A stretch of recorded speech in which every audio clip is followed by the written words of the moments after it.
Bonjour Isabelle, je suis Stéphanie Rabourdin, coach experte en rangement et en organisation auprès des particuliers et des entreprises.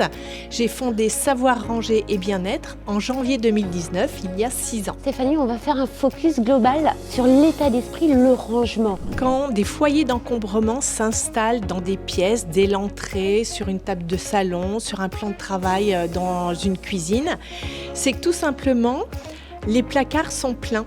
C'est qu'on n'a pas fait assez de tri. Et quand les placards sont pleins, ça s'appelle du désordre rampant, c'est le plus anxiogène parce que délibérément on a décidé de le cacher, et bien se crée le désordre flagrant, celui qui saute aux yeux quand on rentre dans une pièce. Notre intérieur est un prolongement de nous-mêmes. Les objets font partie de nous, ils nous ressemblent.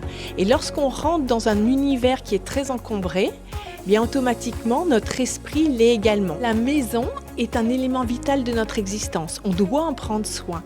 Elle doit nous apporter de l'énergie, on doit pouvoir se ressourcer chez soi. Un intérieur organisé et rangé, c'est un intérieur dans lequel on a fait du tri, on s'est séparé du superflu et de l'inutile et on a donné une place pertinente et fonctionnelle à chaque objet. L'avantage du rangement, c'est que les bienfaits, ils sont immédiats, ils sont visibles et invisibles et ils sont nombreux. Tout est plus simple, tout est plus rapide.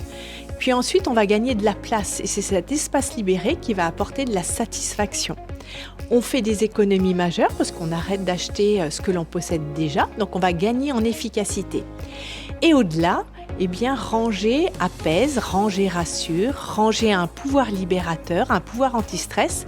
On a évacué de son champ de vision, de son habitation, tous les objets qui nous apportaient de l'insatisfaction. Quels sont les types de personnes qui viennent chez vous? Des personnes qui rangent sans cesse et le désordre revient systématiquement, qui se rendent compte qu'elles manquent de méthode, qu'elles n'ont plus forcément l'énergie ou suffisamment de temps pour commencer leur rangement et surtout aller au bout. Je vais essayer, lors de mes accompagnements, d'aider la personne à lever ses points de blocage.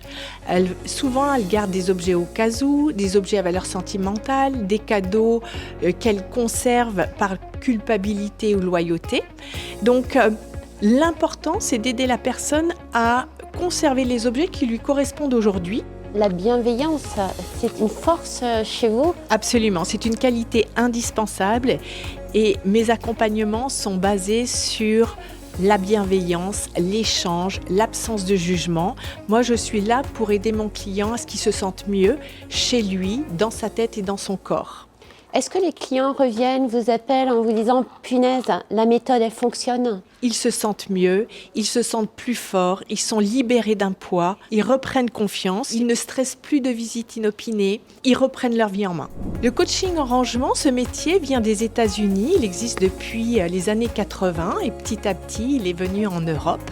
Je suis là pour transmettre ma méthode, apporter un cadre, avancer pas à pas, pour réussir à obtenir l'effet escompté. Donc pour cela, j'ai mis en place une formation rangement qui est sous forme PDF, qui reprend une 50aine de pages et c'est une alternance d'apports théoriques et des exercices d'application à faire chez soi en autonomie. Le mot pour la fin? Prendre soin de son intérieur, c'est prendre soin de soi.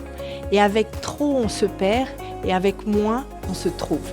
Et parfois, avec un coach, on avance bien plus vite. Merci Stéphanie. Merci beaucoup Isabelle. Et nous, on se dit à très vite. À bientôt. Merci.